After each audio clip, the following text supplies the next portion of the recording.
Welcome back to the 2019 Nitro World Games, coming to you from the Utah Motorsports Campus. How's it going, everybody? I am Todd Richards, and we are here, and we're already underway with Nitro World Games. We had the Hooligan Flat Track Racing went down. We've got all kinds of stuff, though, here. If you want to come and experience what Nitro World Games has to offer, we've got all these crazy, beautiful concept cars like the Hot Wheels. You can come out here, you can check out the pits. Right there you see Team Subaru working on their cars, getting them ready for what's about to come, Nitro Rallycross. So I'm up here in the booth, we're about to get underway. We're switching from 2 wheels to 4, and we're gonna get sideways in the dirt, and I am joined here by 2 freestyle motorsport icons. We are here with Blake Bilko Williams and Josh Ian. Now you guys, predominantly known for flying upside down through the air on really heavy motorcycles, but you guys are both petrol heads in the sense of like you like to get cars sideways. Now Bilko, I know you just got done doing a Pikes Peak race, which is, you know, that carries a lot of weight, especially because Pikes Peak it's notorious for taking people out. Plus you've done like cross kart stuff, you've done Lemons races.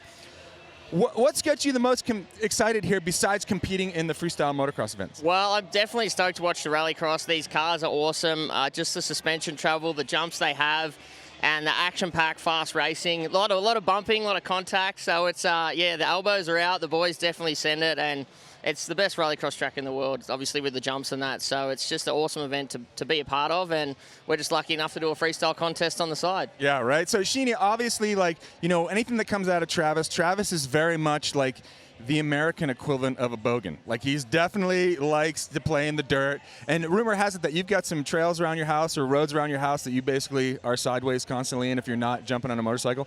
Yeah, that's right. Grew up on a farm, so we always had, you know, cheap thrashers, and just that progressed. So road cars, bikes, everything, we've just always enjoyed thrashing, doing up the engines, and yeah, I've always loved rallying. Well, you know, we've got a burnout pad outside the shed now, so it's just continually growing. But awesome. Yeah, we all love it, and you know, we love people like them. You know, Travis and the crew at Nitro came down to have some fun, so.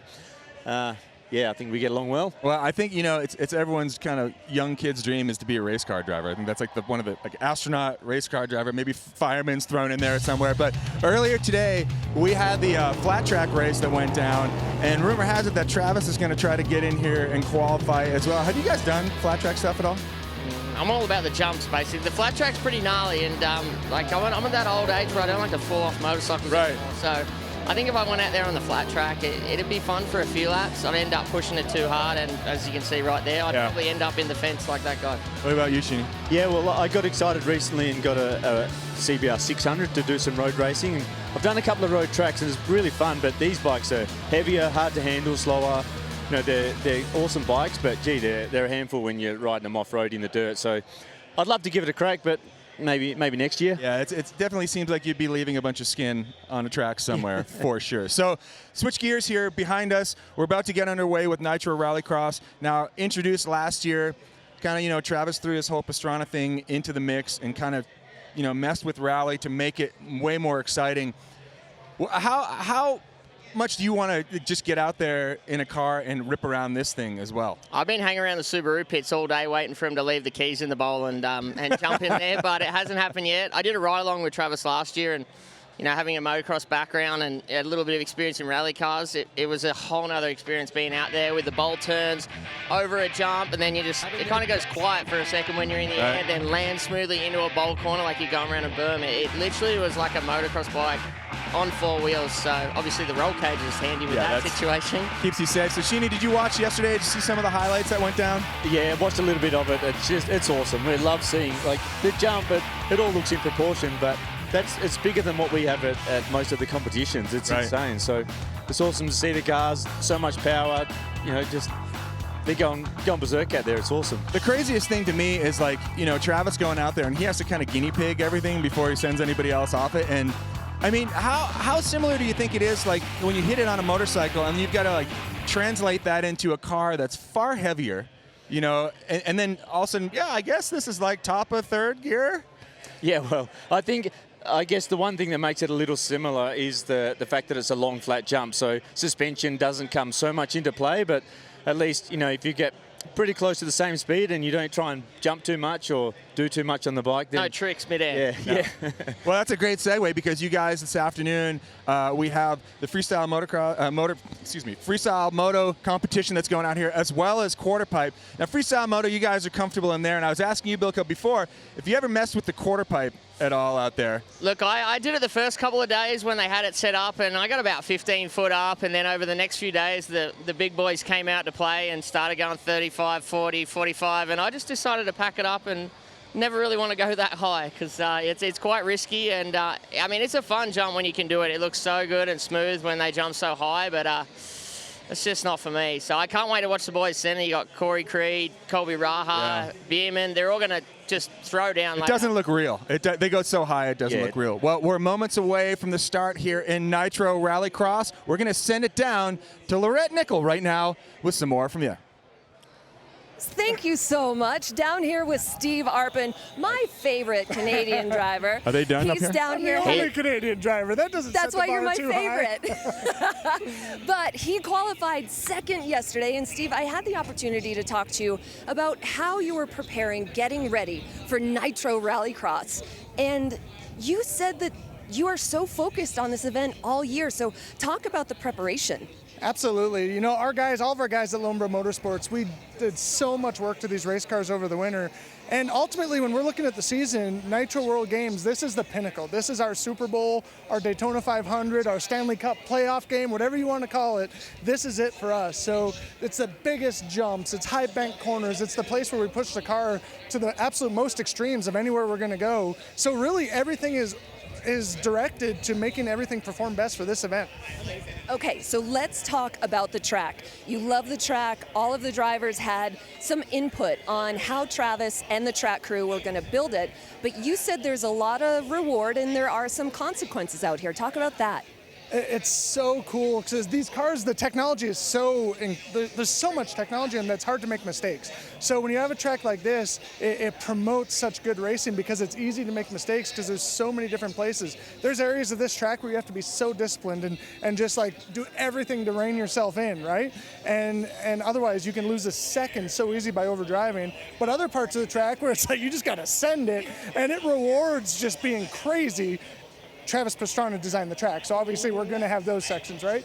But it's one of those places where it's just so easy to make mistakes, and it's so easy to push hard in the areas where you can't because your adrenaline's going, you want to pass the guy, and it screws you up. So it's going to be wild racing out here. Man, and there's so much going on out on the track. There's a lot of dust, all the drivers. The caliber of drivers out here is incredible. So I know the key is to getting a good start, but how do you hold on to that lead? It's tough, you know, the launch is so important in Rallycross, but this is one of the longest tracks we race on. There's so many turns, so many different characteristics of the track. But honestly, the biggest thing right now is just hitting your marks. You just got to hit your marks.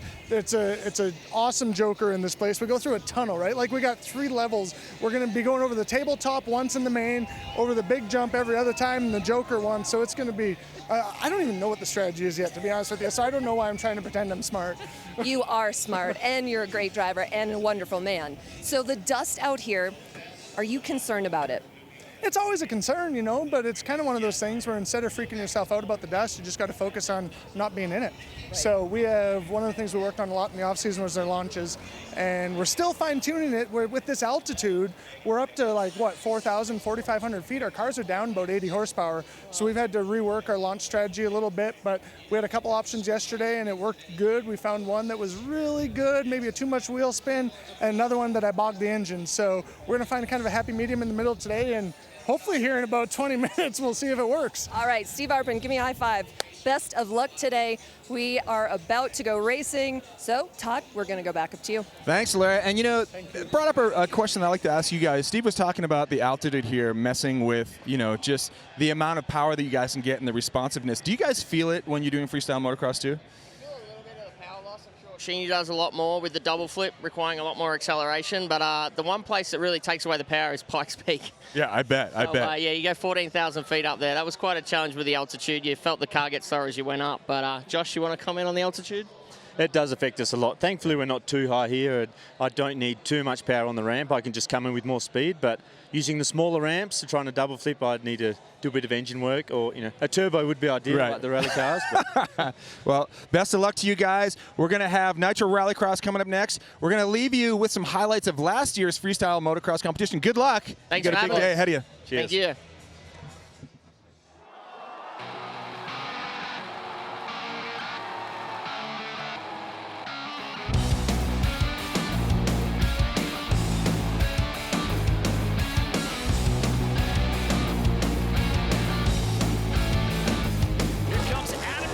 Cutting it loose for his first of 2 attempts. Well, somehow, I just got third. I don't know, I must have cast a magic spell on somebody or something because I didn't see this coming, but I'm pretty excited. And he's gonna throw a KOD in it, 1 flip, KOD, second my flip. goodness! No, and he over-rotates it and gets whiplashed backwards, but bounces right up. When I first got up after the crash, I was a bit rattled. My shoulder was pretty sore. It jerked it, and the tyre kind of was scraping around my shoulder area. So I almost thought I couldn't ride again, but to be able to go out and do that again and land it was awesome. Can he make it happen this second go-around? Flip, KOD, flip. And there you go! That was a monster of a trick. Unleash Australia's Pat Bowden. Extension was really, really big there. He had the height, which allowed him to hang that one out and just stall out there around into the rotation. Nitro World Games 2018 is done and dusted. I'm super pumped right now because I got first place and I have the complete collection, 3rd, 2nd, 1st place trophies, and I'm super stoked to be going home safe.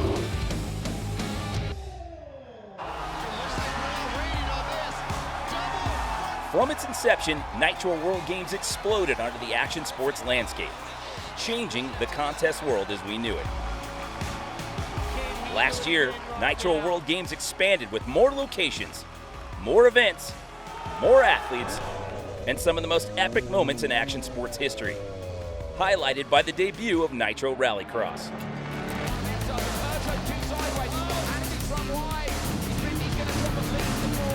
This year, that expansion continues, and the contest will be the most competitive we have ever seen. From FMX Best Trick, to Moto Quarter Pipe, to flat track racing, to Nitro Rallycross.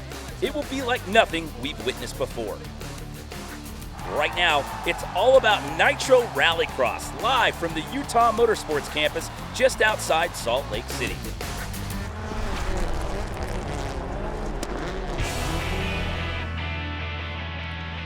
Welcome everyone to the Utah Motorsports Campus here in Tooele, Utah. Tess Sewell along with Andrew Coley. Lorette Nickel is down there on course getting all the info for us. We are ready for Nitro Rallycross. And Andrew, based on what we saw yesterday in the qualifying, this is going to be, I think we'll call it a doozy. Yeah, I can't wait. Based on what we saw last year, you know, it was epic last year, and the course changes this year. It's super close. We've seen a passing opportunity at the back, which Pastrana made the most of.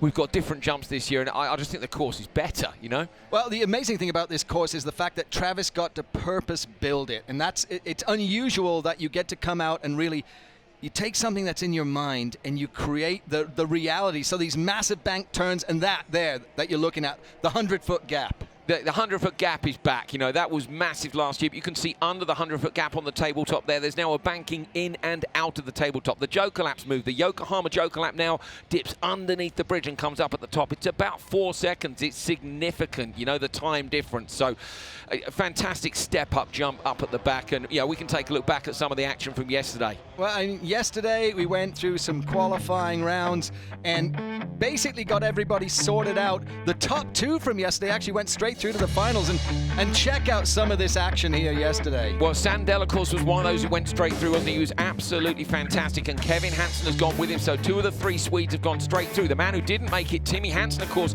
the Nitro Rallycross champion from last year.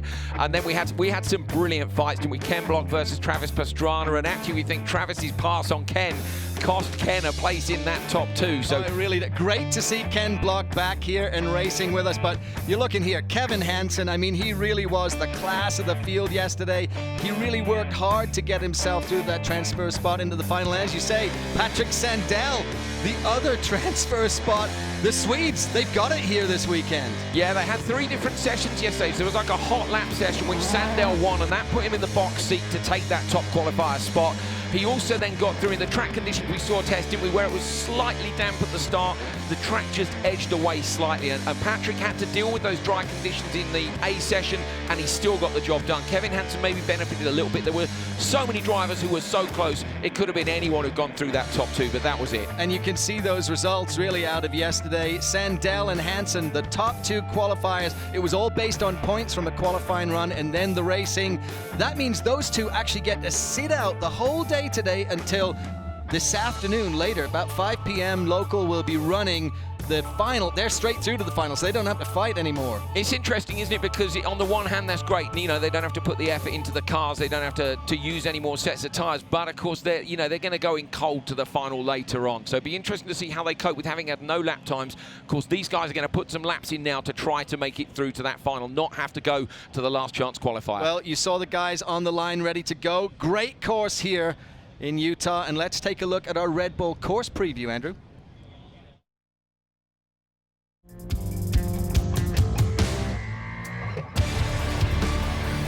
Here we go, Nitro Rallycross 2019, taking off down the first straight, well over 100 miles an hour. We added a little bit of pavement, so it actually makes it so the outside and the inside should be equal as you go through the first turn. Hopefully less carnage there. This is the jump line coming around the outside. Gets pretty tight through here, nice and slick. Make sure you hit your apex good. And to the right there's the Joker. To the left is an option that you can hit. We try to stay side by side over the jump, or at least allow someone else to go beside you, so if someone comes up short, it doesn't end in catastrophe. Big bull turn to the right. And then as you see, coming over this single, a lot of G-forces, feels like a roller coaster in there. Actually feels like a jump. Jump out of that corner, big jump over here, trying to land and get stopped as fast as possible. Trying to get to that apex on the inside is going to be very difficult in the race. I think there's going to be a lot of passing and a lot of bumping going on there. Super gravelly and rocky through here. It's going to be interesting how that pans out. And then big old handbrake, sliding this, trying to get as far to the inside as you can. Big old off camber, and then this jump throws the car completely sideways, jumping wide open through the gravel, missing the outside, and hopefully coming in first place. Nitro Rallycross. What I love about Travis is he said, going over the big jump, we may allow someone to jump next to us. He did that last year, didn't he, with Patrick Sandell? It was Sandell and Pastrana across it. We're not going to see that now because, of course, Sandell's gone straight through. And these guys, Tess, they're fighting it. You win one of these races, you go straight to the final. You don't win, you got to do the last chance qualifier. So we've got 3 great races coming up, which is going to get us through to the final. And look at this, Ken Block sitting there on the start line, ready to go in this heat. And he had a bit of an interesting day yesterday in a qualifying race, and this is our Ripley's replay moment of the day, and it's got to be the Block Pastrana race. Yeah, this revealed to us a great passing opportunity to the back. Watch this. Block has the car super sideways. He's going to transition it to the inside, but Travis is there. Travis has gone late and deep on the brakes. He's allowed the car to run through the apex. Here it is from the side. Ken turns in and he actually clatters the door on the way in. Pastrana runs wide, uses the berm, gets past Ken. Look how close Ken was chasing him to the line, but Travis got him. And the thing we didn't see there, the strategy that Ken used to get himself ahead of Travis. He thought he had this race, but here we are. Ken Block, Timmy Hansen, and Cabot Bigham on the line.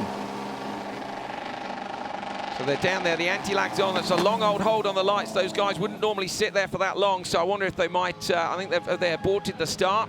They have. You can see the starters aborted the start. So these engines, they run 600 horsepower. So the turbo's in there, everything gets super hot, and there's a point at which they would want to abort the start. So maybe they held the lights a bit too long there, and we're going to get a restart on that one. So at least we can take a look at the lineup. And of course, we're missing someone, Tess. Well, we're missing Scott Speed, that blank blue rectangle at the top there. Scott Speed, unfortunately, yesterday, he jumped something a little bit long, landed flat, and has come out with a back injury, so has had to withdraw from competition today. But let's focus on that front row. Timmy Hansen, obviously amazing last year. Ken Block didn't get to race last year because his equipment just wasn't ready. Yeah, the Ford Focus RS-RX, which was the previous car, it just couldn't do the big jump. It had a certain suspension geometry, which meant it couldn't make that gap. Now, Ken had a bit of a sore back at the time. He had a lot of commitments coming up. He was competing in America's Rallycross. He was heading across to the UK for an event, and he had to withdraw. So this year, the Fiesta that he's back in, it's a chassis he loves, and it's got the Focus engine and transmission in it. It's a weapon. It's so fast, that car.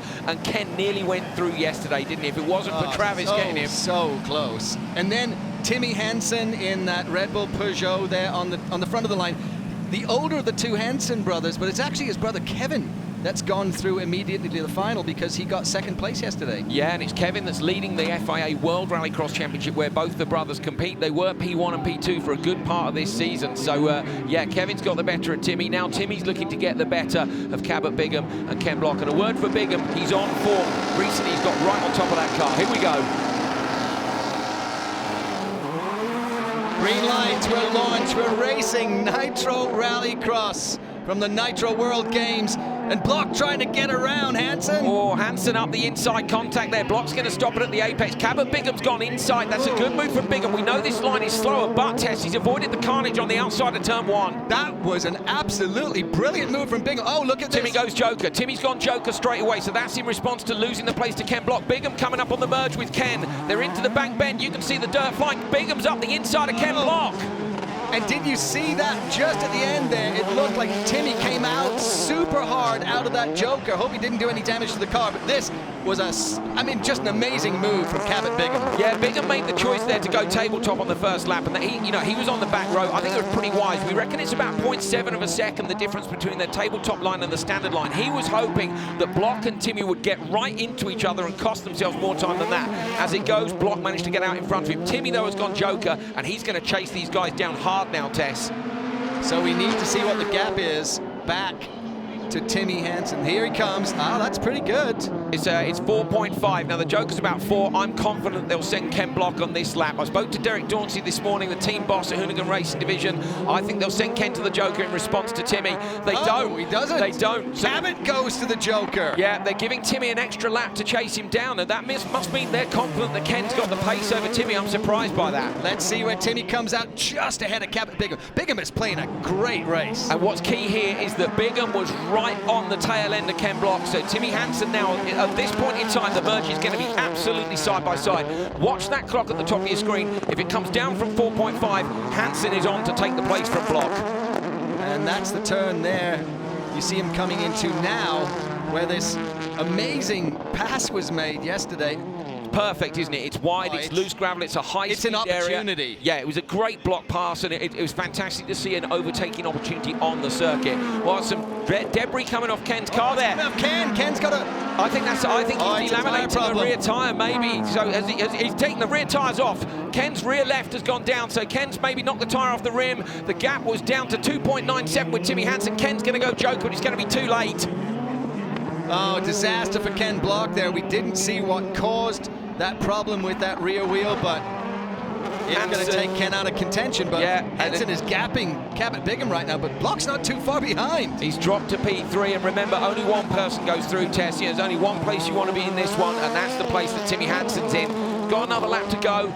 They've all jokered now, so Timmy's just got to make sure he doesn't do anything, have any issues like Ken's had. So we saw yesterday a couple of people were a little bit too sideways. There's a lot of loose dirt out there. You've got to try and keep your wheels straight and avoid pushing tyres off rims. And you just look at this and you think about the fact that the tyres kind of stripped off the back of Ken's car, yet he's still on the back of this group in contention. It shows you what these cars can actually do. It's amazing. And these drivers too. Ken's out there, 3 boots on the car, and he's still sending it fully. So I wonder if he'll avoid the big jump here, because that would be a bit of a risk. I think you might see Ken take the tabletop, but let's see. His spotters will be on the radio to him. So with a technical like that, Tess, I think you'd be brave to take the big hit. So Bigham has actually managed to draw Timmy Hansen in a little bit again. So the Andretti Rallycross V. Ken's going with 3 tyres. Ken Block over the big jump with 3 tyres. Oh! Ken Block, unbelievable. You can hear the crowd out here go absolutely nuts. That is wild. That is to take that jump with 3 tyres is brave beyond belief. Ken Block, have it. Bigham is looking for a way past Hansen. He's got the speed. This is it, it's now or never, Tess. And look, Timmy goes defensive. So Timmy's gone defensive. It's going to cost him time, but he knows he can block Bigham. Bigham's going to try and get him on the run to the line, but he won't. Timmy flies it to the downside, and Hansen's going to take it. Smart run there from Timmy Hansen, defended it. Hansen goes through to the final, where he's going to be with his brother Kevin. Cabot Bigham, though, I've got to say, a fantastic race strategically from that team. They really did call it well, and he almost had it but Ken... I was going to say, I'm sorry, I can't get over Ken Block test. You know, like Cabot and Timmy, well done, but Ken Block just sent it over a 100-foot gap jump with 3 tyres. Like, the guy, what's wrong, man? He's wild. Oh, there we have it. Timmy Hansen, he goes straight through to the finals now, so he will not have to fight through that LCQ as Cabot Bigham and Ken Block will. I'm sure Ken will be rolling back to the garage to fix things up. And you just take a look at this, and I think maybe here, Hansen getting into the back of Block, that could have been where the tire was cut. Yeah, it was a little bit of contact down to turn 1, and that was what Cabot Bigham had basically gambled on. That's why he went tabletop. You can see Timmy Hansen makes quite a late decision to go Joker. They decides not to follow Ken, and I was surprised they didn't respond with Ken on the next lap. You don't give Timmy Hansen 2 laps to take the gap out of you. We know he's fast. As it goes, it didn't matter because Ken, look, you could see the rear tyre was off. Trying to see where it happened. That's on the step-up jump at the backside. I'm wondering if the initial damage wasn't where we saw Timmy kind of come into the back of Tim right at the start there. This was Bigham's Joker, and Ken heading over the jump in front of Timmy. So this was earlier on in the race. Look at that, fantastic. The track's pretty slick, Tess. That's something we haven't spoken about. So they've watered the track a lot. The fans are here today. We didn't want the fans covered in dirt. The drivers were well aware of that. It just means it's a little bit more slippery. But actually, I think the grip levels are high, and potentially the water in the dirt has made it a little bit tacky. So great stuff. Look at this. You see there's not much dust behind. They're getting a lot of speed onto the jumps. This, amazing. Ken Block, it's a 100-foot gap. He's only got 3 tires, and you can tell it actually launched him sideways because the grip from that other rear tire. But Ken's not afraid. What's his ain't care, I think is his hashtag. And he's certainly living it there. And then Timmy Hansen, he blocks Cabot Bigham from coming through on that final corner section. Great race for Hansen and a very smart race for Bigham. Absolutely. Pace from all of these guys. So next 3 are up there, look, waiting in the pre-grid area to come down and get gridded up. We've got a 4th car as well. Of course, Pastrana, Arpin, Faust and Atkinson waiting to come up. There's Travis. He was quick yesterday, wasn't he? You know, if he really was. If he hadn't had to put that pass on Ken, he was only 0.49 behind Kevin Hansen. If he'd beaten Kevin Hansen's time, it would have been Travis that had gone straight through. And we saw him last night.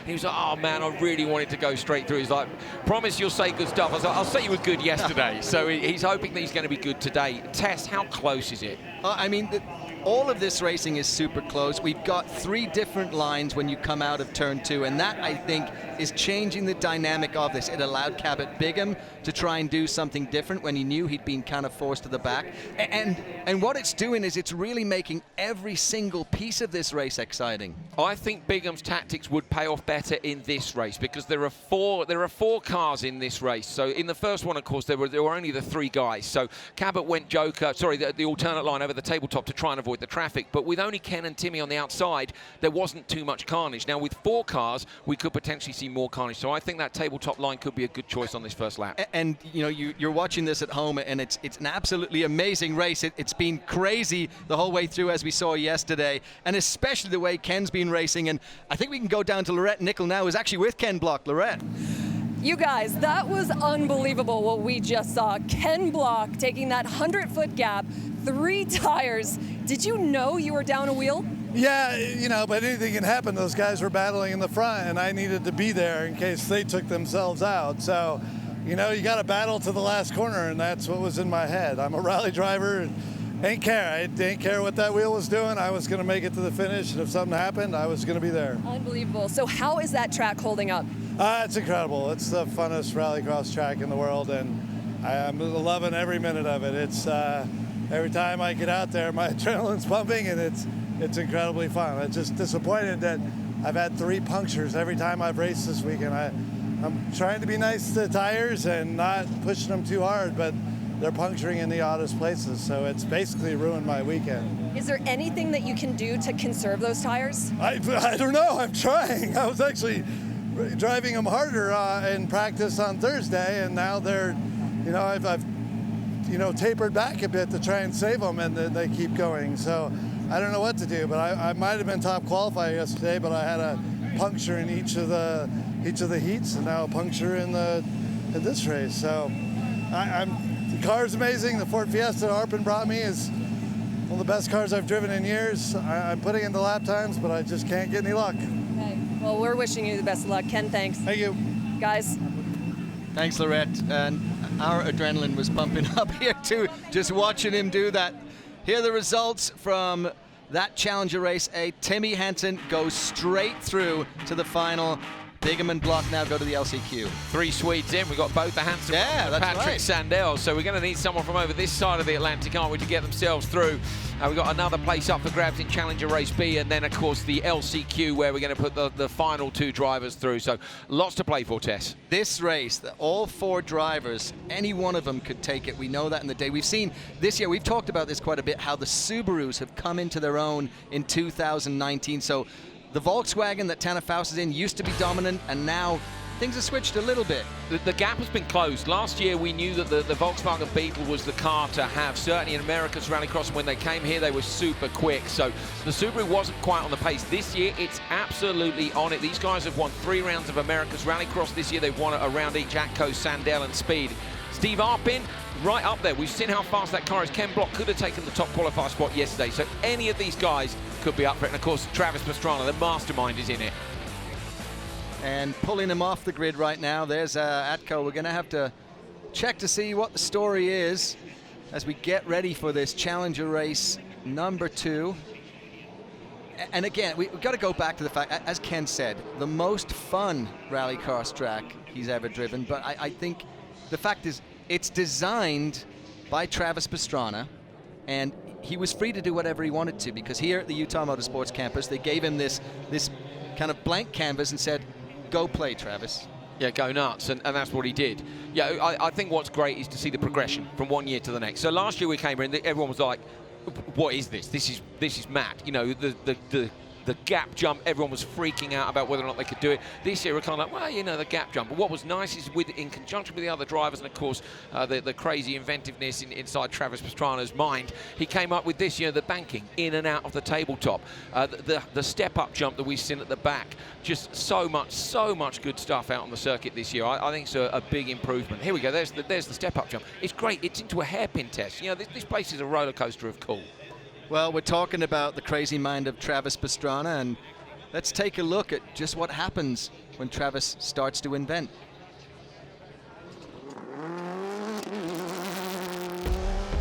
Hey guys, my name is Travis Pastrana from Annapolis, Maryland, and I'm an action sports personality.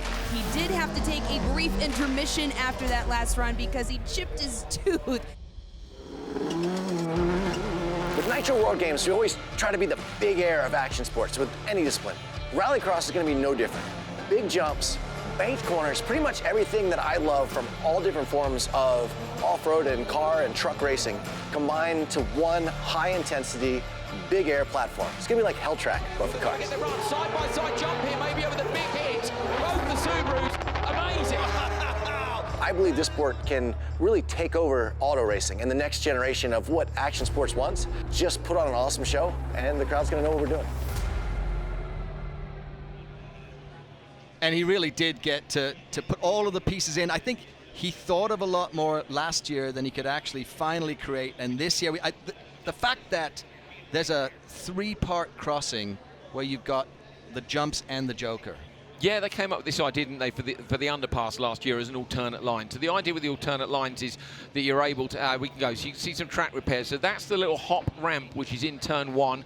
And they said that the leading edge was getting picked up yesterday, where some of the cars, where they were braking and the underfloor of the car was digging into the front of it. So they made some modifications this morning, and you can see the track crew out there working hard now. The guy on the right's got a grinder. This is full spec. There's a big hammer there, Tess. I think it'll be okay. So long as you have a big hammer, you can fix just about anything. And I've got to say, the crowds that came out here to Utah Motorsports Campus today, absolutely phenomenal. There was a massive line to get in here. It was just absolutely crazy to see how the fans are really embracing this whole Nitro World Games and loving this rallycross.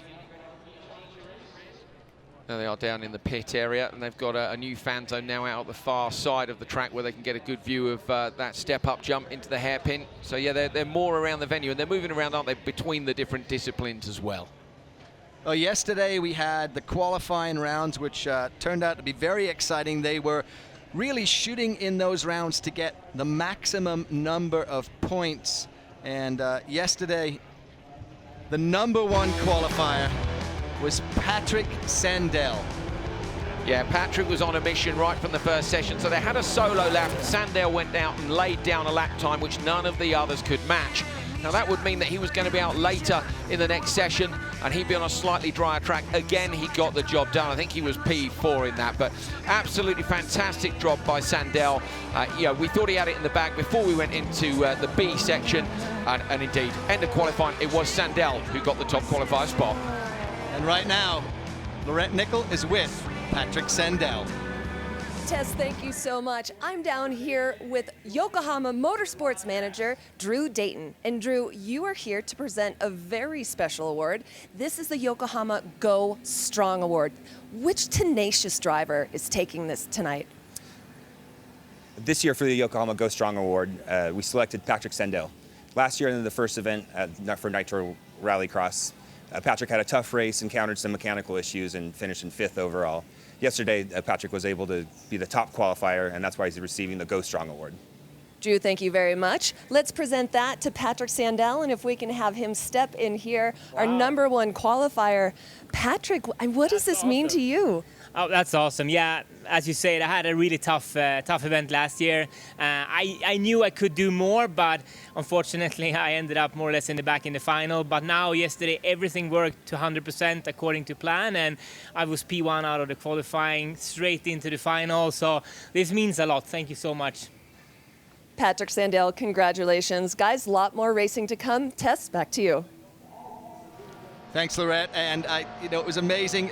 Considering how bad his run was here, 2018, comes in yesterday and really just, he fought his way through every one of those races. He's been on it this year. It was Scott Speed and Chris Atkinson who took the wins in the first 2 rounds of ARX, and Sandell was, a bit nervous about the fact he was the one driver who didn't have a win. He got the job done in round 3, so they won the first 3 rounds. And I think for Sandell, that was a big monkey off his back. That I've got the win, I've got the job done. I'm a factory Subaru driver. I took a win.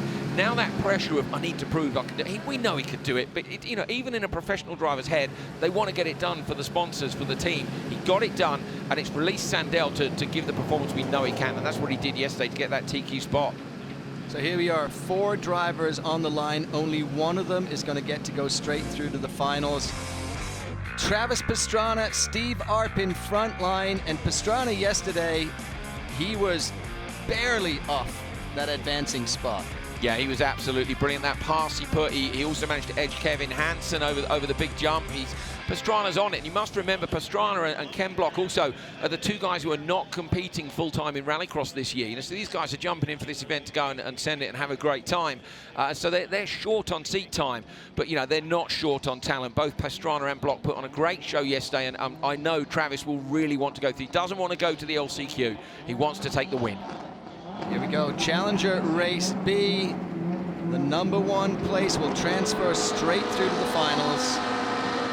Revs up then, here we go, watch for a good start. So it's a long hold again, great start, Tanner Faust trying to find a gap. Oh, he's through, he's in alongside, he's not up and into Pastrana into the tyres. And in fact, Faust goes inside. So Faust and Atkinson have both gone for that low tabletop test.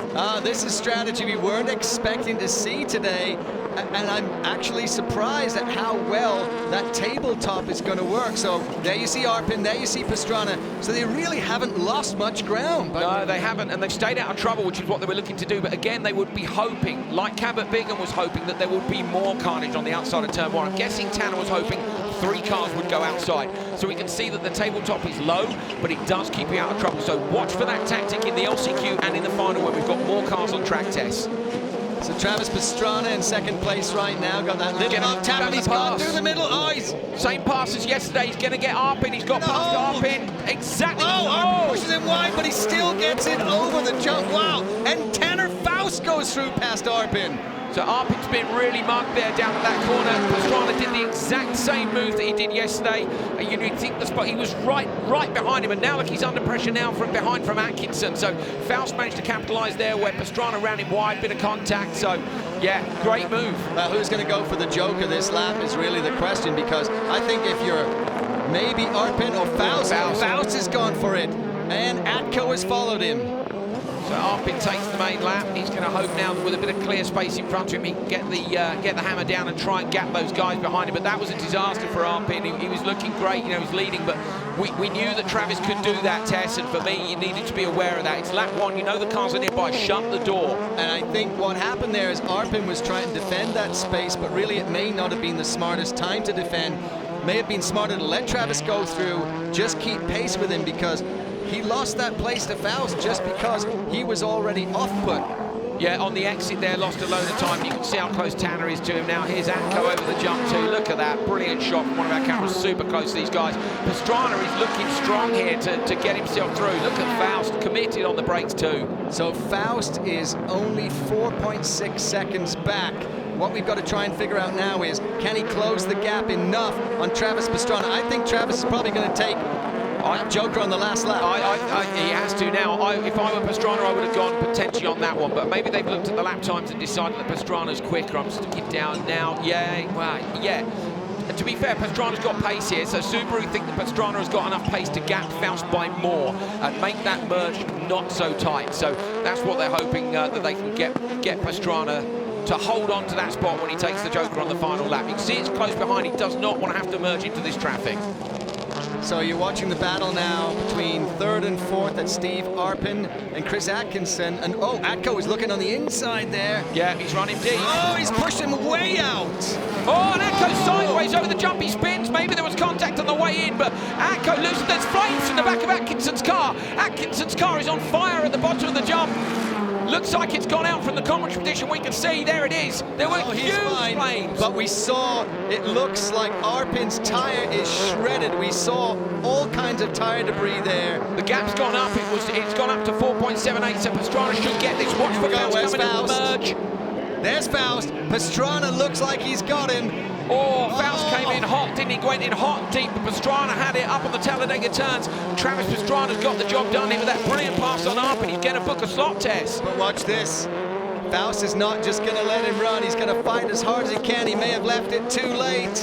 Pastrana will cover him off here, but he's not near enough anyway, Tess. You know, you look how close Arpin was, and indeed, Pastrana makes no attempt to hold him off and flicks the car back round the other way. He's got understeer on the exit, though. Way wide. Doesn't matter.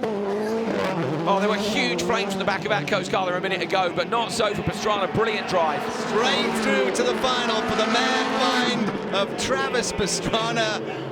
And that's going to make him very, very happy indeed.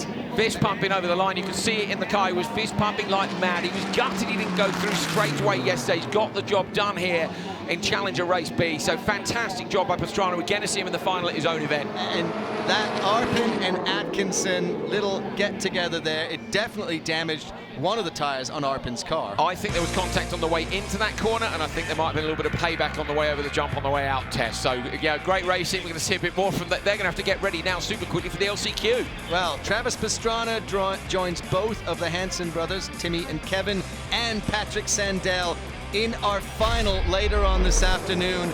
Everybody else is going to have to battle the last chance qualifier. But when you look at this from the start, Steve Arpin was doing well, but really just made a mistake, I think, defending himself against Travis Pastrana in that late turn on the first lap. For me, he needed to do the defending on the way in. Now here, look, he's tried to get alongside, and as he's got into the door of, into the rear quarter of Pastrana, pushed him off the jump. he's right. He's lost more time. So yeah, you're right. Once you've lost the place, you want to protect from behind, but he should have been protecting that on the way in. And that just opened the door for Tanner Faust to slip through. We're going to see that moment from Atco, I'm sure, in a minute. Look at this, the run up towards that massive jump. This was the Joker for Arpin, where Pastrana went straight. So Arpin by now knows he's lost that time. He's desperate to try and make it back up. Brilliant stuff from the drone. And here we see Pastrana jumping his way through, and he's really put the gap on Faust at this moment, and then I'm not sure. Yeah, you see, he was super close. Was there contact, or did Atco lose it as the weight came around the other way? At this point, there were flames pouring out the back of Atco's car. You see the smoke, and that was where, of course, the engine was completely cut. He's running the car backwards. We might see it from this angle, too. There's Pastrana. Great drive, though. Great drive. So Pastrana, Timmy Hansen, Kevin Hansen, Patrick Sandell, they're already in the final. And we are now going to reset our Nitro Rallycross course ready for the last chance qualifier, Andrew. Do you know what? I've just looked at the times as well, and Pastrana won Challenger Race B in a faster time than Timmy Hansen won Challenger Race A. Yeah, Timmy is a full-time rallycross driver in the World Championship. Travis is on his one outing this year, and he's come and done an absolutely brilliant job. Look, you can see he's absolutely stoked. Great result. Well, Travis Pastrana is down with Lorette Nickel. Grabbing Lorette. Unbelievable. There's so much movement. The fans ran down here to congratulate Travis taking that win in Race B. Travis Pastrana, that was incredible. Man, it has been a whirlwind. I know it's kind of cheating. I mean, I built the course. We got to test more than anybody else, but I tell you what, to be competitive with these guys, and they're the best drivers in the world. The guys that are willing to fly, send it, test themselves, test the cars, testament to the Yokohama tires. My starts have been hard. It's like a space shuttle launch, like a 15-spot procedure. It's like one of those, you know, you're doing opposite directions things. That was the best that I took off, but I still wasn't there. We got some work to do. But man, I couldn't say enough about this Subaru team, and we made the final. I never in my wildest dreams thought I was making it. So this is great. And I know you were a little bit disappointed that you didn't move directly into the final yesterday. And we were talking, and you actually told me that you felt a little bit like the underdog. Far and away. I mean, you know, it's awesome coming out here, but even we're out till, you know, the middle of the night last night and early this morning, making sure the track's as safe as possible, as good as it can be. I mean, you know, hope Scott Speed heals up. It's such a technical track. It just shows you that it's a lot of fun, but if you mess anything up, you know, it's dangerous. It's back to the racing in the 80s, and I just thank all the drivers for being here, all the crews for trusting us, and I made the final! Woohoo! Congratulations to Travis Pastrana moving into the final. Great job, Trav. Guys, back to you. Thanks, Lorette. That's absolutely great. He'll be on the second row of the final next to Timmy Hansen, and I'm so glad this is paying off for him, because you cannot imagine the amount of work Travis Pastrana personally puts in to making this all work. He does. He was at the drivers' briefings yesterday. He's a great figurehead for this event. You know, he spoke to the drivers about what they could expect, what he wanted to achieve on day one. He spoke to them about the process of learning the jump. Remember, we've got guys who hadn't done the jump, you know, and how he was going to teach them to do the gap, how they were going to learn to do the speed. He's a great figurehead, and here's another look at that run. So, yeah, he didn't do so well off the start. Faust got a brilliant start, but he can't find a way through. Arpin shuts the door on Pastrana. We split the field here, and again, we basically saw Faust do what his teammate Bigham did, and it didn't make up enough time, but it was a good gamble. If you've lost the start, you might as well. It was a great gamble, and here he is, the 199, Travis Pastrana, flying over that 100-foot gap. I would say he lands at least 150 feet there. That's the spin for Atco backwards down. Look at Pastrana. Look at the fist pump in the car. That's what it means to him. That's what it means to him. I think, speaking to him again last night, I think he was worried he wasn't going to be able to do it today. He knew yesterday was a great one, and you could see how fired up he is. These are the best drivers in the world. Yeah, they are.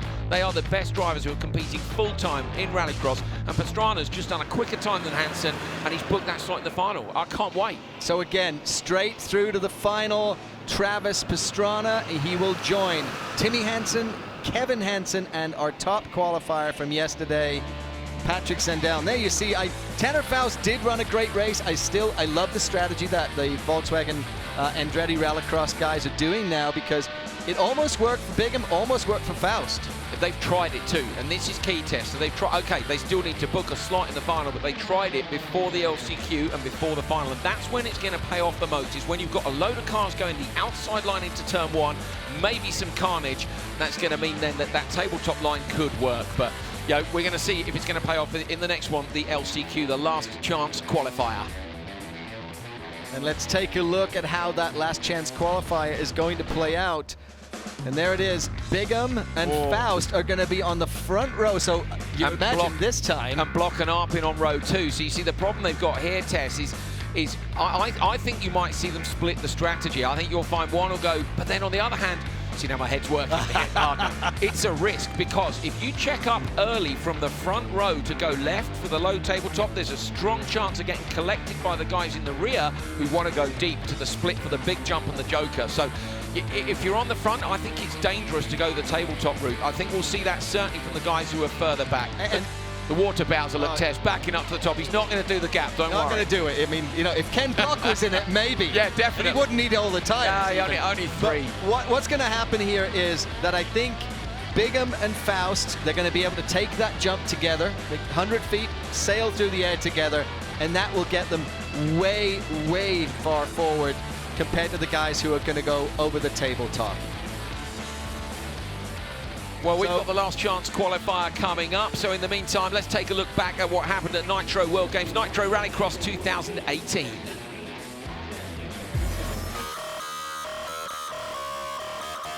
Here comes Adam Jones cutting it loose for his first of 2 attempts.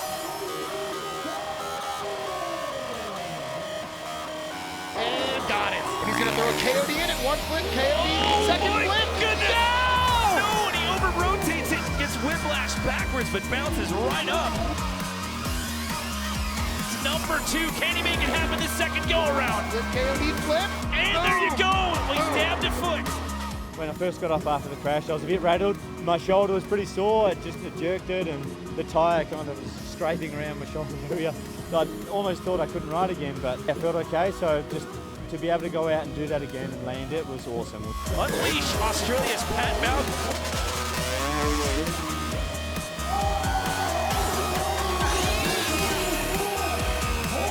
Yeah, so Nitro World Games 2018 is done and dusted. I'm super pumped right now because I got first place and I have the complete collection. 3rd, 2nd, 1st place trophies.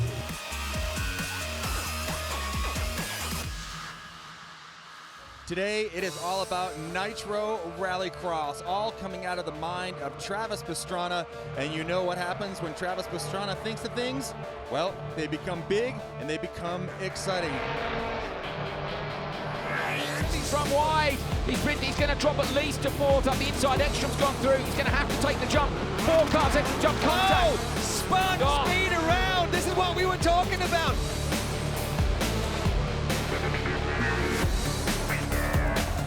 Side jump here, maybe over the big hit. Into the jump, and here goes Matthias Ekstrom again. No! Ekstrom trying to come through. He's leading all over the Peugeot, and Peugeot hits the tires. And he's got him, Tess. Here we go. Hansen now takes over first position. And there it is, your result. Timmy Hansen over Matthias Ekstrom. My first time racing in the US, and you know, it couldn't have gone better.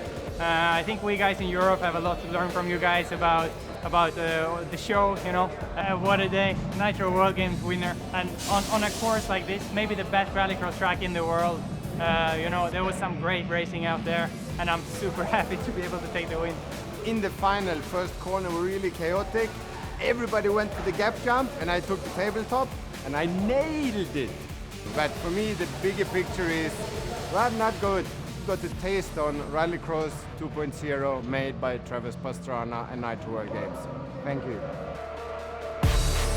Had a lot go on here at Nitro World Games today. We started things off with freestyle motocross, then we went to Nitro Rallycross, and we are going to end off this day with the incredible quarter pipe event that's about to happen here behind us. It's 32 feet in height. These guys are going to be launching themselves about 50, 60 feet in the air, probably even higher. Jared McNeil. Jerry. Jerry. No, Jerry. Oh, my goodness. Corey Creed. Commonwealth. Yo! Oh, my goodness. Take our first look here at Axel Hodges. Axel Hodges is for his first of 2 and 6. He forced that one, levels it out, brings it back in at 41 feet 7 inches. The battle is on, ladies and gentlemen. You go, can Kobe Raha get it done? Get it. Go! Oh, my goodness. 45 feet 2 inches. And it's going to go to Colby Raha out here. It was crazy. Everybody was riding really good. Being that high in the air is like pretty gnarly. You're just hoping the whole time you come down right and win. I don't know, I pulled it off, so stoked. Me and Colby were just pretty much just going at it to see who could go the highest off this thing, so it was a gnarly competition, that's for sure. My hat's off to him, he rode good, and can't win them all. I'll be here next time. And if it wasn't already a ballet of chaos last year in 2018, we've added flat track into the mix for 2019. You can see the massive crowds there getting ready for Best Trick, our FMX Best Trick, coming up this afternoon too. And then that just insanely huge quarter pipe to follow, and it's hard to even fathom. These guys are like 70 feet above the ground. I can't get my head around it at all. We come here with Rallycross, don't we? And we think we're all cool because we're doing a big jump, and then you go around the back of the grandstand, and you see the FMX guys, and it's just wild. But this is a look back at A and B races where we got 2 winners who went straight through to the final. And that was where there was that little bit of contact with Ken Block, and we saw that Block had trouble with the tire later in the race. Cabot Bigham, the VW, going underneath there.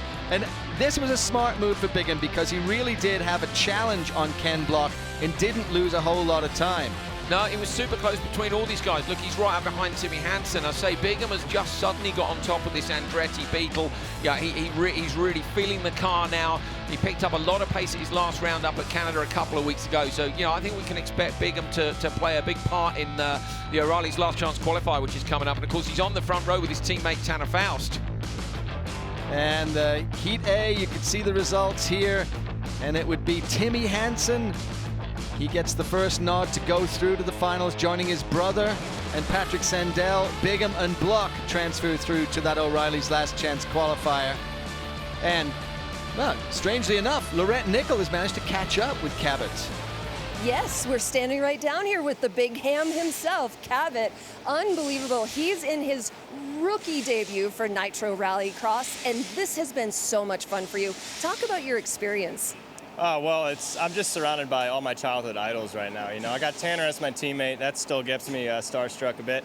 And then doing the jump with Travis in the Razor before the weekend even started was an unbelievable experience. I had my visor cam rolling, so I got that footage saved for life. And then even in that last semifinal, the Challenger race, racing and being on pace with Timmy Hansen was incredible. I mean, he's one of the fastest in the world and such a great driver. So being able to race him clean and know that I had the speed to pass him was a mega boost of confidence. That's so much fun. And you told me yesterday that you have so much confidence, not only in your car, but in your team. So that must carry a lot of momentum. Yeah, definitely. Rallycross is so dynamic and such a contact-prone sport that if you have a team that emotionally supports you through all of it, even during the races on the radio, then it makes your job 10 times easier. And being with Tanner, who's someone who's been here last year and has done crazy stunt jumps in the past, it just made the whole learning curve a lot less steep.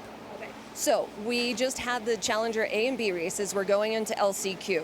What is your team working on currently to get you to the line? Well, both Tanner and I start on the front row, so that's good, but it's also, not ideal. We wanted to have at least one car guaranteed in the final, so we didn't have to race each other too hard.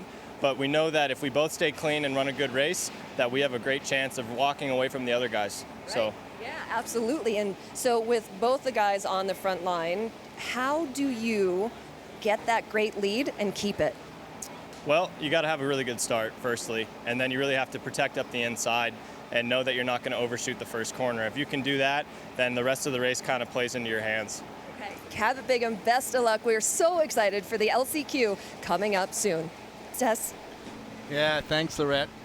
Yeah, great to hear, wasn't it, from Cabot Bigham there, and you see that what a difference the confidence made. It was his teammate Tanner Faust who got the best start, but from row 2 test, he couldn't find a way through. He couldn't. Travis Pastrana got that little bit of a squeeze on the inside there too into the tires, but it didn't do any damage to him. So he was trailing Steve Arpin, and look at this. I'm just sitting smiling watching cars fly over cars, but I'm desperate. I need to see the Joker, the tabletop, and the gap All jump three. together. You're just greedy now. Yeah, I am greedy. We've got to get amongst it. We need to see it. We're going to see it now. We've got enough cars on track now. Look at what it meant to Pastrana to go straight through to the final at Nitro Rallycross. And, don't bet against him.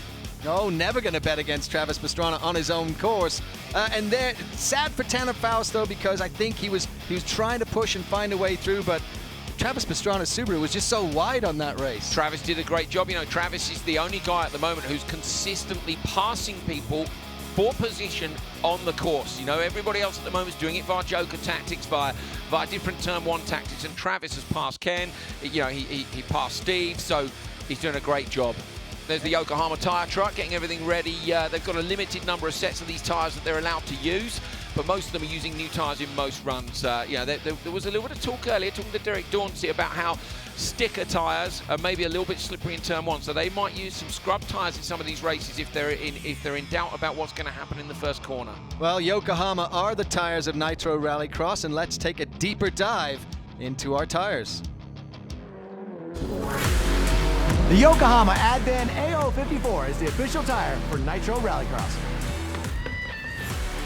It's the tire we need, sliding sideways through tarmac, through dirt, through gravel, and at the end of the day, they need to go 0 to 60 in 1.8 seconds with a lot of horsepower. So the Yokohama AO54 is handling this track better than expected. I've had very little issues with the tire itself. It's making fantastic grip, especially considering this track has a lot of ruts and a lot of banked corners. Everybody is using the same tire, so it's about figuring out, the strength of the tire and set your car up according to that. Every car in Nitro Rallycross is using the exact same tire, Yokohama AO54.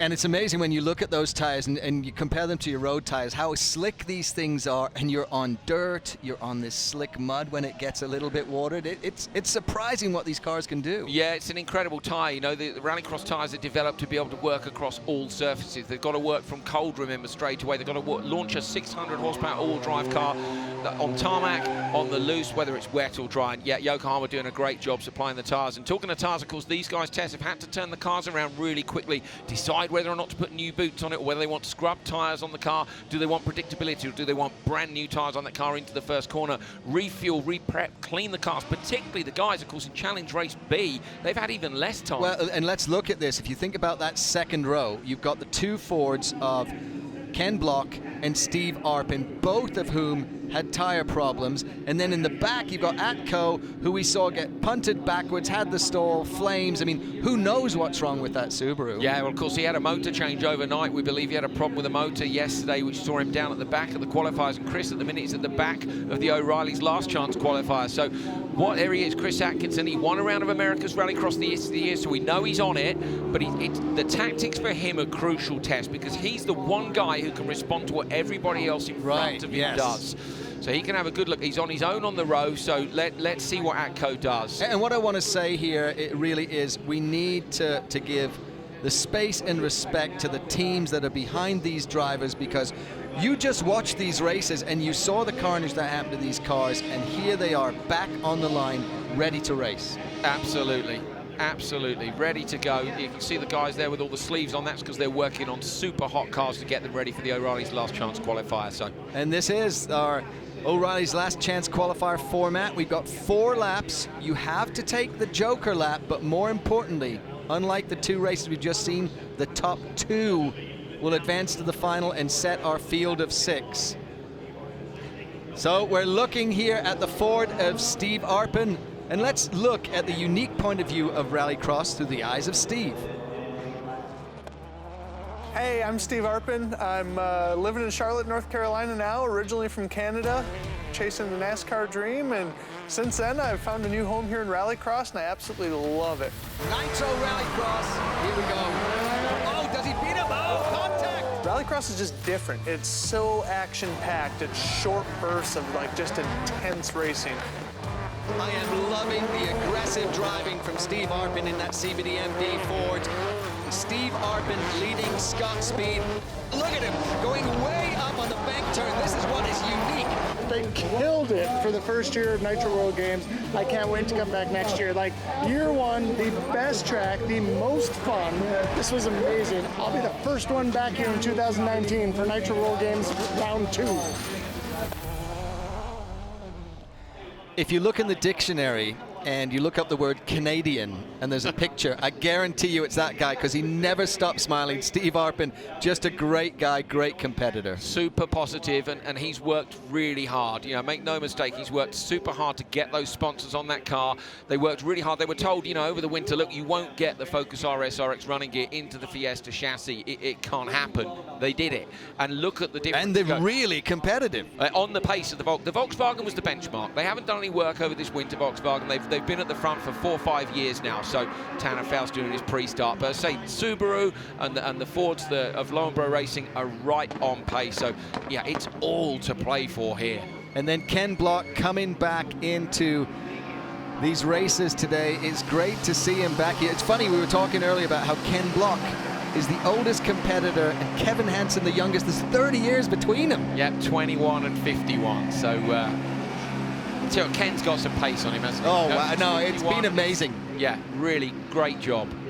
And I'm going to go back again. Jumping a 100-foot gap jump with only 3 tires on your car. There should be some sort of gold medal for that. Oh, gold meds for Ken Block for a three-wheel jump. Yeah, amazing. And there's Tanner. He's got that line on the front row, and he's been kind of he's like the shark in the water around here today. He's been very quiet. He's very quick, Tanner. I spoke to Tanner a lot recently because at the start of the season, Cabot Bingham, and you heard him talking to Lorette saying, look, I was struggling, and basically he said about how supportive the team have been.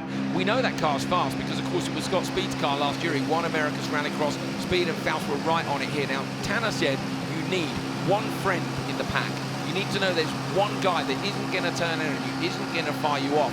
And because Cabot is now on the pace, he's got that in Cabot Bingham, and they're on the front row together. These guys can support each other, Tess. They can get a double hole shot, or they can hold off the rest of the pack by going too wide. Yeah, it's tactics.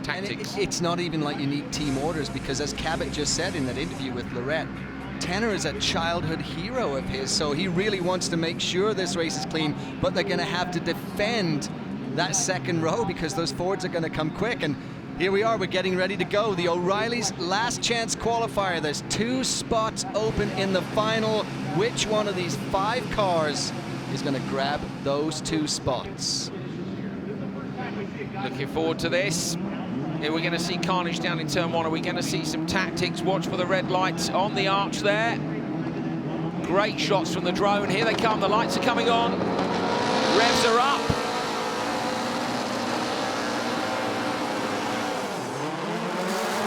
Atco, pretty even start across the grid. Bingham's going to have to drop in behind Faust, but he can't. Arpin's already up his inside. Cabot Bingham going to try and shut the door. Arpin looking for a way through. Atco's gone tight, so Atco's done exactly what we thought he'd do. He's gone tight on the outside. They've held each other up a bit, but not too much. It's Faust who's got the whole shot. Where's he going to go, and who's going to go Joker Test on this one? The second 2 cars go Joker. This split strategy. So 1 VW, 1 Ford go in there. It's Block and Bingham, so Block and Bingham gone Joker. Faust runs wide in the banking. Arpin's right on him, and look where Atco is. Atco's up in P3. Wow. Look at Arpin, he is really motoring. He is looking for a way past Tanner Faust already. So Atco, it's hard to know, isn't it, whether or not that line was a real success, because the 2 guys are behind him joking anyway. If they'd all gone standard lap, we would have seen whether the gamble had paid off going on the low tabletop. Oh, having a look up the inside. Can't make it stick though. Faust has managed to be late enough on the brakes. Arpin's coming under pressure now from Atco. That's where I thought Atco may give Arpin a little nudge because of what they did in their last race. Yeah, a bit of payback. Remember, these 2 we think had a bit of contact on the way in and on the way out. Arpin struggling for vision. Look at Arpin's screen. So I don't know if he's got enough screen watching there or not, but the wiper's going like mad to try and clear his vision. Atco right up behind him. Wonder if either of these will go Joker. What's the gap? The gap back to Block's only 4. So Block and Faust. This is Block versus Faust already. Ken Block's flying in the background. Arpin's going to go Joker, but he's going to lose out. So we go. You see there, Atco up and over the jump. There goes Cabot Bingham. Tanner Faust tagged on the inside. He hit that tire. Where's Ken Block? Block's got Arpin. So Block got his teammate Arpin. I thought he would because the gap was 4 to Faust, who was ahead of Arpin. So Arpin was 8/10 back from that. This is all about now Tanner Faust versus Ken Block. Remember, the top 2 both go through. At the minute, we've got just Atco and Faust still to Joker. So when Faust comes around here, he takes this last little hop back onto the tarmac. What we need to look at is the time between Tanner Faust and Ken Block, because Faust and Atco have not taken that Joker lap. The Yokohama Joker is coming into play heavy here. What's this gap going to be? Yeah, watch for the gap with 3.4. It's not going to be enough. Tanner Faust, he's in a tricky one here. Does he take Yokohama Joker lap now when he knows it's 3.4? It couldn't be closer. Or I think he maybe has to stay out for another lap, and he does, because they know they don't have the gap test. He's got to stay out onto the 4th lap, see if he can get that back up to 4 seconds. He'll be hoping that Block's going to catch up with someone who's going to slow him down, but he's not. And Tanner keeps cutting the inside there and tagging that tire. He's super tight on low. It's exactly what he needs. Tanner's got to get a perfect lap in here, as I say. It's 4. Well, yesterday we thought 3.5 was the difference between Speed Standard and Joker, but we're thinking 4 seconds roughly. Let's remember here, the top 2 will go through. So the question is, when Tanner Faust comes out of that Joker, who is he going to be looking at? And I think he's got Block and Arpin maybe close enough and within striking distance. Let's look at the gap. I think he's going to split the two if the gap stays the same. Let's see if he's got it done on that lap or not. 3.5 for Block. Where's Arpin? Arpin dropped way back. What happened there? Arpin's got a problem. He's 8.4 back. So now, okay, so looking then like it's going to be Block and Faust to go through. Faust is going to go into the Yokohama Joker lap now. And the gap back to it. So I think it's going to be Faust and Block. Faust has got to be careful on the out here that he doesn't bounce and damage the tire. No, good driving from Tanner Faust right behind Ken Block. You called it. He doesn't need to fight Block. He needs to stay in that position because they'll both transfer. Yeah, they're going to make it through to the back row, and I think we might see some serious tactics when we've got 6 cars in the final later today. But this is a great drive by Ken Block. He's had the pace all weekend. We thought he could have gone top qualifying yesterday, but he had his issues. He's laid those ghosts to rest now, and Block looks like he's going to take it with Faust. Great drive by these two. Here we go. This is the final turn and hop that will bring him back onto the front stretch, and it looks like it will be Ken Block and Tanner Faust transferring through to our Nitro Rallycross final, and a great run at the end there from Chris Atkinson, but Atco just couldn't make it. Amazing drive. We talked about Ken Block all day long, and it's played out well. He got back in this Fiesta chassis yesterday, actually the day before, and he said, do you know what, all I did, I drove up and down the straight, I did a couple of handbrake turns. He said, this car fits me like a glove. And with the Focus engine in it, the Focus RS RX engine and running gear in it, it's super fast. He loves the car, he's got the job done. And there's your results, the last two in our final, Block and Faust, and Atco, Arpin, and Bigham are going to have to head to the showers. What I did notice there is Ken Block looked like he was having a similar challenge to Steve Arpin. That windshield, the screen is really dirty, and it looked like they couldn't get it clean with the wiper. Well, it's another reason to try and get the whole shot in turn one. Of course, we know Faust and Block are not going to get that in the final because they're going to be at the back of the field. They've watered this track a lot this morning. That's going to depend a little bit in test on how much they water it ahead of the final later today. So here we go, and we're looking at the over and under. Atco went on the low run there. It was a good choice. And okay, he came out to stay in front of these guys. He would really have been hoping for carnage on the outside of turn one. He would have made up some places. There it is again, look. But the move to take that Joker early, I think, was a smart one too. The Joker's a good difference. This is the thing, it's about 4 seconds. That's what you want, because you want clear air. So if you lose the start, you Joker, you make the clear air by dropping 4 seconds back. Then you've got to hammer the laps in. Ken got that done emphatically and put himself up with Faust. We could see, couldn't we, that Faust looked like he wasn't going to make it. And the Andretti guys decided to keep him out, you know, keep Faust out, because they didn't think he had enough time. Could Faust make up the time? No, he couldn't. And then Ken Block just knew that he was going to have the opportunity when Tanner had to take the Joker. There's Ken. He makes the flight, and he takes that position. For a second, it looked like Tanner was going to fight him for that position. Then I thought Tanner realized, oh, wait, we both go through to the final. And do you know what? Brilliant, isn't it? What they've done with the Yokohama Joker lap this year, they moved it. It's another one of the changes that Travis made. Nobody used the tunnel last year because it was slower, so they said, do you know what? That's perfect for the Yokohama Joker, and it's played out brilliantly because the merge now after the big tabletop, you've got the Joker one side, the little tabletop the other, and the big jump in the middle. Fantastic. And there you see Chris Atkinson chasing down Ken Block, but it wouldn't be enough. And this O'Reilly's last chance qualifier would give us our last two in the final. Tanner Faust and Ken Block. We've lost one Subaru, one Ford, and one Volkswagen. So it's that's the way it's gone. Weekend over for those guys. Man, this has been a great day of racing so far. I mean, absolutely incredible how this track is playing out, and the dynamics of the strategy are almost mind-blowing. Block and Faust, as we said, through to the final. They will join the two Hansens, Sandell and Travis Pastrana. We're hearing that we're waiting for some penalty decisions or reviews from race control, but I think there's nothing there. No, basically they're waiting for an official result. So what has to happen is the stewards have to look back, say, are there any incidents? If there are not, then they sign the bottom of the piece of paper, put a timer down it, and that's it. That means then that the result is official, and I think that's going to stand. It was a brilliant race. It was a clean race. Well, it was a clean race, but it also, again, we can't stress this enough. The tactics that the guys are putting in now and the way the teams are talking and the spotter that they've got up in the tower watching them, it's really making a big difference in this race now that we've got 3 different lines. The spotters play a huge part. You know, they're on the radio to the drivers, particularly in turn 1, saying whether or not they're clear. They're giving them a gap. They're giving them a sense of whether there's an option to take the Joker on this lap or whether they have to take it. Now, of course, the driver can make that decision for themselves, and often they do in turn 1. But I think what's key here is with all the option lines and with the fact we're going to have 6 cars in the final later today, they'll be talking through what if this happens? What if this happens? They're going to be sitting down doing the homework, looking at the onboards, even looking back at these starts and basically playing the statistics game. What do you think we do? Do you remember yesterday, Ken jokered on lap 1, even though he'd got the whole shot because he wanted to cover off the guys behind. They'd seen in That was a surprise, yeah. I mean, was. that was where Travis Pastrana was taken totally by surprise because Ken tucked in there. But that's the thing. Tanner Faust is going to be sitting now in that back row.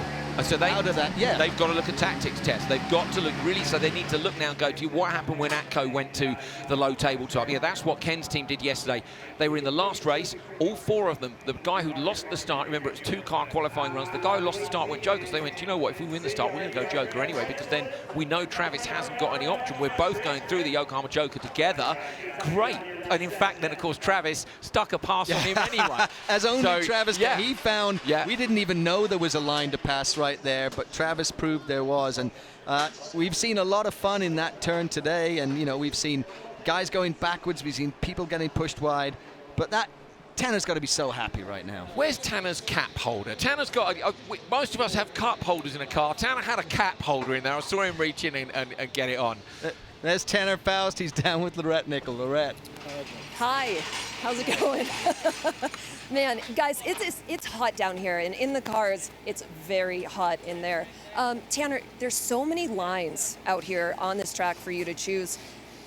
Where do you go? Good question. I mean, the first time you go around the track, you can see a couple wet spots here and there, so that changes it.